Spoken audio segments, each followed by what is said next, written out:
Hello, today we will be discussing sports-related concussions. Traumatic brain injury can be classified as anywhere from mild to severe. Moderate and severe brain injuries involve a loss of consciousness, where mild brain injuries do not. Brain injuries are commonly classified using the Glasgow Coma Scale. In order to determine one's Glasgow Coma Scale score, you would add the numbers from each respective category. Higher numbers are associated with normal functions, and therefore the higher the score on the scale, the better the state the athlete is expected to be in. It is important to note that while all concussions are traumatic brain injuries, not all traumatic brain injuries are concussions. Mild traumatic brain injury in sports is typically referred to as a concussion. Concussions may be described by healthcare professionals as a mild traumatic brain injury because they are usually not life-threatening. Even so, their effects can be very serious if proper diagnosis and removal from activity does not occur in a timely manner. Concussions are the most common type of TBI.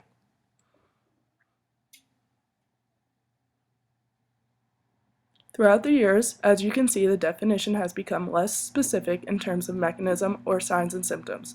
This has potentially allowed more room for interpretation by the clinicians. I want you to keep this in mind later when I discuss the changes in rates of occurrences over the years.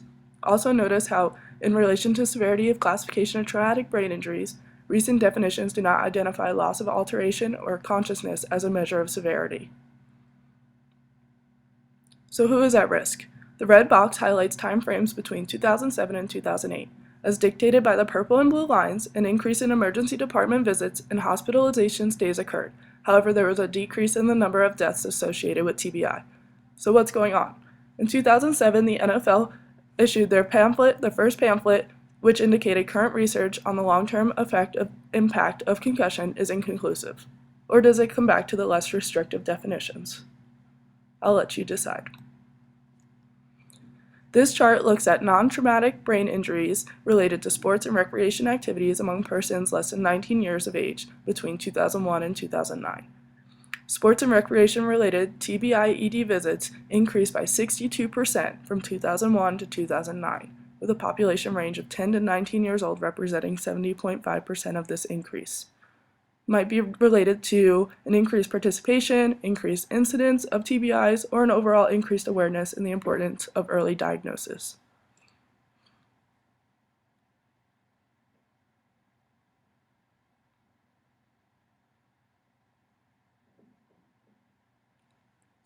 Mechanisms of traumatic brain injuries or concussions, more commonly concussions, fall within these three categories.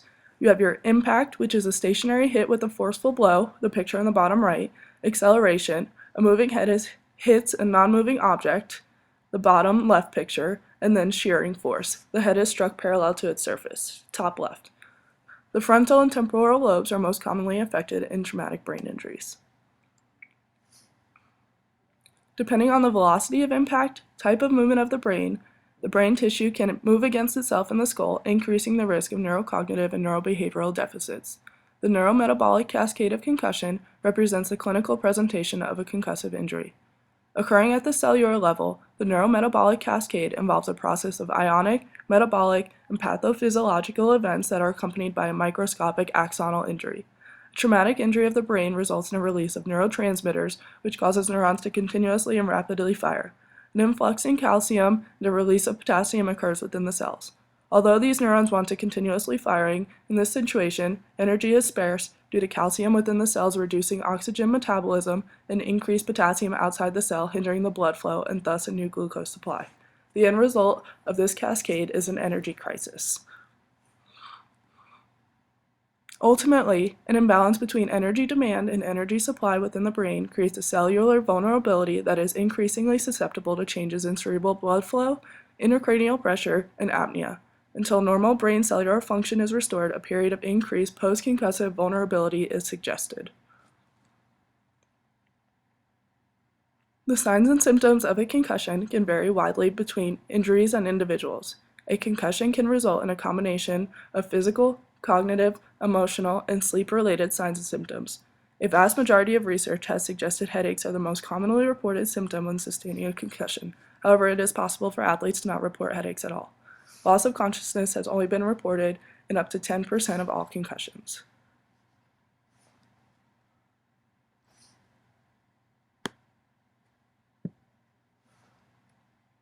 It is imperative that an assessment consist of a multidimensional approach in which all possible deficits are explored. According to Field et al., clinicians base a diagnosis of a concussion on the following assessment criteria: any observable alteration in mental status or consciousness, presence of anterograde or retrograde amnesia, or any self-reported symptoms. As indicated earlier, loss of consciousness only occurs in up to 10% of athletes. Therefore, the difficulty arises when initiating the assessment of a concussion, which in most cases stems from the subjective symptom report as delivered by the athlete. A proper concussion evaluation is comprised of several assessments providing objective measures to identify deficits in balance or vestibular function as well as mental status and cognitive function.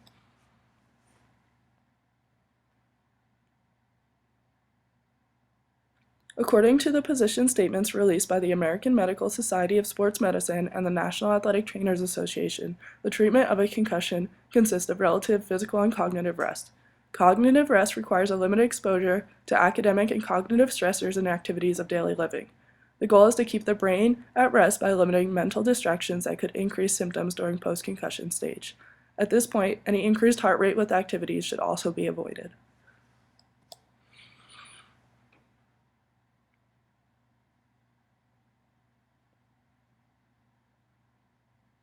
Current research supports a graduated return-to-play protocol, beginning with light aerobic exercise, progressing clear through to full contact practice, and each stage is separated by 24 hours. Each treatment and management strategy should be individualized. Colley et al. Suggested that the cognitive function of athletes after a concussion is now commonly used to determine suitability to return to play and rehabilitative strategies. Recent research trends are shifting towards early exposure of aerobic exercise in order to promote a quicker recovery time. This information will also be discussed. Neuropsychological testing provides clinicians with the ability to collect objective, sensitive, and detailed information. This information allows neuropsychologists to make a diagnosis related to central nervous system disorders. This was first used in athletics in the 1980s at the University of Virginia. Since then, neurocognitive testing, which consists of a small portion of that overall neuropsych test, have been explored. This is considered a less extensive assessment of brain function. This allowed for easy implementation in athletic programs and in turn promotes the screening of a large number of athletes. This tool can identify impairments that would otherwise be absent to the naked eye. Although neurocognitive testing has improved relative to its ease of clinician application, benefits of neurocognitive testing ultimately require a truthful report of symptoms as well as honest and non-distracted effort during testing sessions.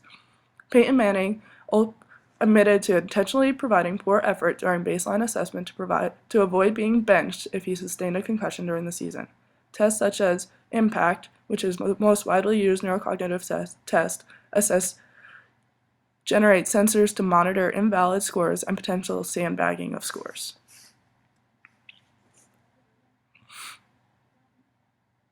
As previously discussed by Dr. Navalta, aerobic exercise provides multiple benefits to the average person. Cardiovascular changes such as increased heart size, stroke volume, heart rate, cardiac output, or blood flow, muscular changes such as fiber type, capillary supply, or an increase in myoglobin, or metabolic changes such as an increased lactate threshold or respiratory exchange ratio. Patients with chronic neurological conditions, for example, long-term survivors of pediatric brain tumors, have shown improvements in neuropsych testing and diffusion tensor imaging following a brief exercise program. However, there is minimal amount of information regarding aerobic fitness as either an indicator of concussion severity or a predictor of recovery time. Now let's take a look at some of the current research. In 2013, Lee et al. Conducted a study involving mice. Authors suggested treadmill running as a type of forced exercise that could increase the level of cortisol, which subsequently downregulates neurogenesis and impairs cognitive function. The purpose of this study was to investigate if regular treadmill running provides balance between the positive and negative effects of treadmill running.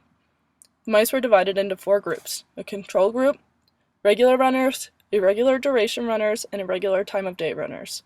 The regular running mice ran daily on the treadmill at the same time of day, speed, and duration. The irregular duration mice ran at the same time of day and speed, but for different duration. The irregular time of day mice ran at the same speed and duration, but different time of day. The results showed that regular treadmill running could increase neurogenesis and improve spatial learning and memory performance, as well as decrease the level of cortisol. The present findings emphasize the importance of regular physical activity on cognition.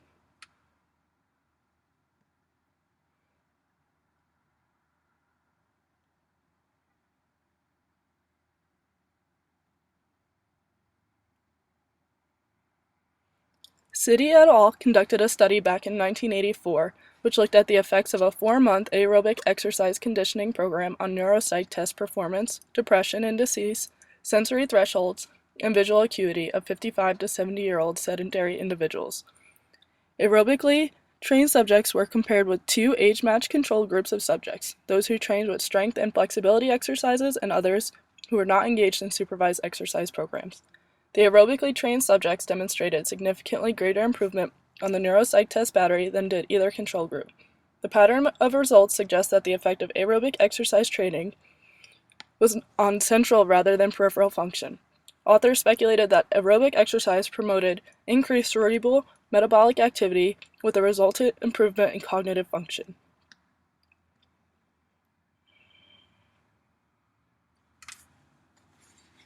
Elbin et al. Conducted a study, conducted a study in 2005 in which the purpose was to examine the effects of aerobic fitness levels on concussion risk, severity, and recovery in high school football players. There was a total of 158 subjects, and 20 players incurred a concussion during the season. Baseline levels of aerobic fitness, which was an estimated VO2 max, and neurocognitive tests were conducted. A postseason questionnaire assessed unreported concussions and symptoms. The results of the current study indicated that athletes who had a previous history of concussions were at a higher risk for incurring another, as compared with those who had no history. Previously concussed athletes who were classified as high in estimated VO2 max for this study presented fewer symptoms when mildly concussed at 3 days post-injury than those in the low estimated VO2 max group. Aerobic fitness was also associated with a reduction in the symptoms of mild concussion, but was not related to symptoms in severe concussions. A non-significant trend in the data suggested that athletes high in estimated VO2 max did experience faster recovery times than those who were in low estimated VO2 max. As expected, athletes who experienced more severe concussions reported longer recovery times than those with less severe concussions. The results of this study indicated a need for similar replicating studies.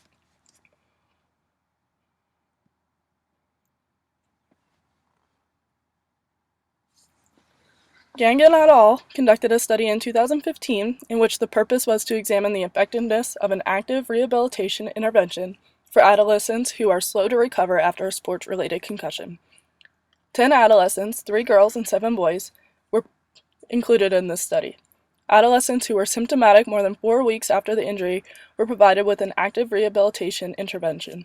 Average time of this intervention was 7.9 weeks, with a range of 3.7 to 26.2 weeks. The rehab program included gradual, closely monitored light aerobic exercise, general coordination exercise, mental imagery, as well as reassurance, normalization of recovery, and stress-anxiety reduction strategies. The program continued until complete symptom resolution and readiness to begin stepwise return to activity. The primary outcome of this study was evolution of post-concussion symptoms. Secondary outcomes included mood, energy, balance, and cognition. After the intervention, post-concussion symptoms significantly decreased for the group of participants. They also had decreased fatigue and improved mood after 6 weeks of initiating the rehab intervention. This case series shows that post-concussion symptoms and functioning in adolescents following sports-related concussion can be improved after participation in an active rehabilitation intervention. The introduction of graded light-intensity exercise in post-acute period following concussion is safe, feasible, and appears to have a positive impact on adolescents' functioning.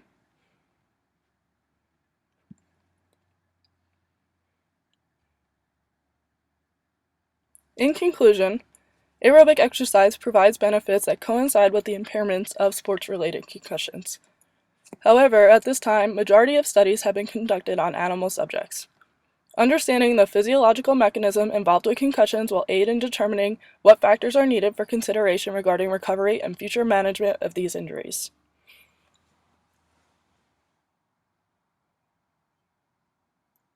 Thank you for your time.